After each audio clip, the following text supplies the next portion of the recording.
So I want to do question 20 from 5.1 using Excel since there is a lot of data to export.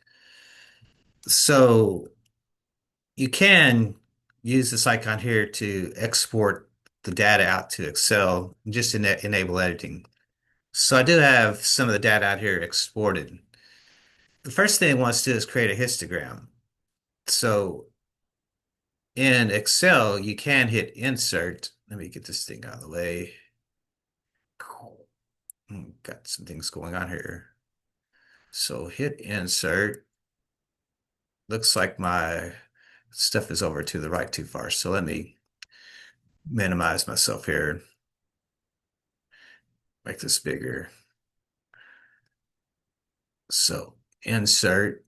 Histogram is way over here. So look, we'll do this to start with. So insert histogram looks like this. And we then hit histogram and it makes our histogram. So now let me go ahead and pull my Word document back up. See if we can get these both to share the same screen. Now, if we look at our histogram, notice that it has what they call bins, 1, 2, 3, 4 bins. But if we look at our multiple choice ones here, it looks like it's got 1, 2, 3, 4, 5, 6, 7 bins. But you can already kind of tell just by the 3 bins, it's kind of looking a little bit like B more than anything else. But if I do want to fix the number of bins, I can click see where it says the 24 and 31.8, any of these guys right here. Notice how it highlights horizontal axis. If I get the horizontal axis highlighted there, if I double click, it gives me this little menu over here, and I could click on this little bullet here and change the number of bins to 7, and then hit enter, make this go away, close it out, and you should see that it now creates the histogram that looks a whole lot like that one. So notice how it's going up around 8, and notice how we are going up around 8. All that looks pretty close to 2, so that's matching pretty good. So that's a quick way you can kind of generate that histogram exporting out to Excel. So from our question then, we kind of pick up on that the best answer for this writing pad over here next to me. So let's see here. Let me pause for a second.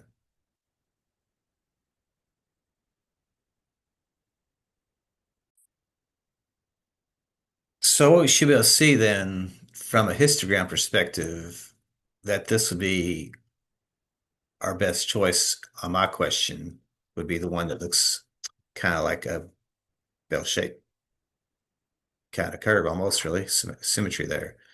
So do the consumptions appear to be normally distributed? So normally distributed kind of implies this symmetry. So yes, this histogram is symmetric, just like a bell-shaped curve is. So we would call that normally distributed. So the next thing this question asks us is to find the sample mean. Now remember, in Excel, you can do mean, but it's called average. So if I look at my data, it doesn't matter what cell I go in. I'm gonna go in and see here and hit equals.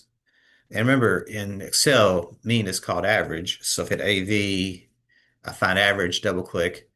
And then if I want, I can drag or just say it's going from A1 to A30. So if I just type from A1 colon A30, it should highlight the field for me. So if I do that, that's going to give me the mean of 36.9 if I round to the tenths place. So 36.9 would be the sample mean. And then we find the sample standard deviation. So if I hit a cell over here again, hit equals, I can do sample standard deviation by hitting ST. So we have standard deviation population, standard deviation S. The one with the S is the sample. So if I double click that one, again, we're going from I think we set A1 to A30. So if I go A1 colon A30, close that out, hit enter, that'll give me a standard deviation of 6.9. So 6.9 would be my standard deviation. Now, there is another part to this. I'm not going to go into all that, but if you notice up here, we do have some data up above the sample data. So notice how you're performing a study about a weekly per capita milk consumption.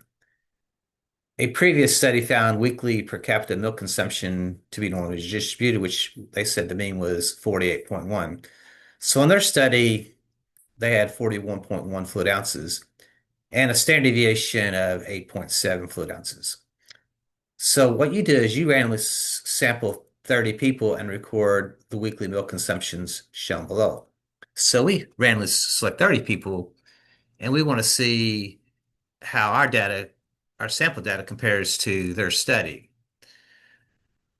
So our sample mean was 36.9. Their sample mean was 48.1. So is our sample larger or smaller? And we kind of pick up on that our sample mean is actually smaller than that. Okay. So we're not seeing as much consumption. When it comes to the standard deviation, they had a standard deviation of 8.7. We had a standard deviation of 6.9. So our standard deviation is actually smaller by a little bit. So if you go 8.7, 6.9, what is that? 1.8 maybe? Or just simply zero point 0.8? Looks like 1.8. So it looks like there's a difference of like 1.8 if I can do my subtraction correctly. So our standard deviation is a little bit smaller than theirs. We pick up on that. So those are some things you kind of compare is our sample is not matching that perfectly, but notice how when we did our sample though, we pick up on that there is this normal distribution, which was similar to what they were saying, is they were saying their stuff was also normally distributed. So we're seeing some comparisons there. So hopefully that helps you kind of pick up on some of the big things, especially the histogram, because it takes a little bit of time to get that into the calculator if there's a lot of data. Okay, so I'll stop there.